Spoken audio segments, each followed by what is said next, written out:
முதல்ல வசனம் சொல்லுது, கிறிஸ்துவுக்குள் எங்களை எப்போதும் வெற்றி சிறக்க பண்ணுகிறவர்.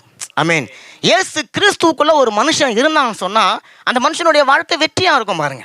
ஆமென். எந்த ஒரு மனுஷனும் தோல்வி அடைந்து தோல்வியை தன்னுடைய வாழ்க்கையா வைத்துக் கொண்டு இருக்க விரும்ப மாட்டான்.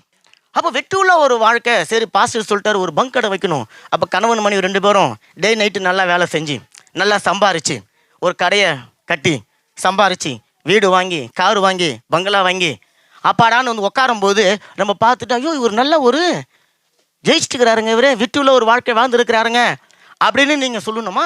அந்த வாழ்க்கை வாழணும் தான். அப்படிப்பட்ட ஒரு ஆசீர்வாதமும் அவங்களுக்கு வேணும் தான். அந்த வீடு காரு பங்களா நகை நட்டு எல்லாம் தான் அவங்களுக்கு வேணும். ஆனால் இதை விட வசனம் சொல்லுது, இயேசு கிறிஸ்துவுக்குள்ளார அவங்க வெற்றி பெற்ற ஒரு வாழ்க்கையை வாழணும். உலகத்தில் வெற்றி பெற்றவங்க எல்லாரும் இயேசு கிறிஸ்துவுக்குள்ள வெற்றி பெற்றாங்களாம் நமக்கு தெரியாது. வெற்றி பெறணும்னு சொன்னால் இயேசு கிறிஸ்துவுக்குள்ளார அவர் இருக்கணும். இப்போ வேதத்தின் அடிப்படையில் வெற்றி உள்ள ஒரு வாழ்க்கை. அந்த வெற்றி உள்ள வாழ்க்கைன்னு சொன்னால் என்ன அர்த்தம்னு சொன்னால், முதல்ல தேவனுக்கு பிரியமான ஒரு வாழ்க்கையை வாழ்கிறவளாக அவங்க இருக்கணும். தேவன் விரும்புகிற காரியத்தை தங்களுடைய வாழ்க்கையில் முதலிடத்துல கொடுக்கணும். தன்னுடைய வாழ்க்கையில் முக்கியமான இடத்துல அவங்க அதை கொடுக்கணும். பாருங்க, தேவனுடைய கரத்தில் தங்கள் வாழப்போகிற ஒவ்வொரு நாளையும் கொடுத்து அவங்க வாழ்கிறவர்களாக இருக்கணும். தனக்கு சுயமாக தோன்றுகிற வழி, தனக்கு பிரியமான வழி, அதில் போய் அவங்களுடைய வாழ்க்கையை சிக்கி அவங்க வந்து கவலைப்பட்டு கொண்டு இருக்காம தன்னுடைய வழிகளை தேவனிடத்தில் ஒப்பு கொடுக்கணும். தேவனுக்கு பிரியமான வழி, தேவனுக்கு பிரியமான பாதையில் பாருங்க.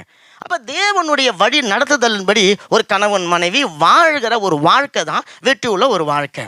ரெண்டாவது, வெற்றி உள்ள வாழ்க்கை ஒரு மனுஷன் வாழ்வதற்கு பேஸ் ஆதாரம் ஜெபம். அப்போ ஜெபிக்கிற ஒரு மனுஷனாக அங்கே இருக்கணும் பாருங்க. எல்லாவற்றுக்கும் திடுதிப்புன்னு எழுச்சி சில முடிவுகளை செய்து விடாமல் ஜெபித்து ஆண்டவரே உமக்கு இந்த காரியம் பிரியமாக இருக்கிறதா என்பதை கேட்டு அவங்க ஒவ்வொரு நாளும் தங்களுடைய வாழ்க்கையை வாழ்கிறவர்களாக இருக்க வேணும்.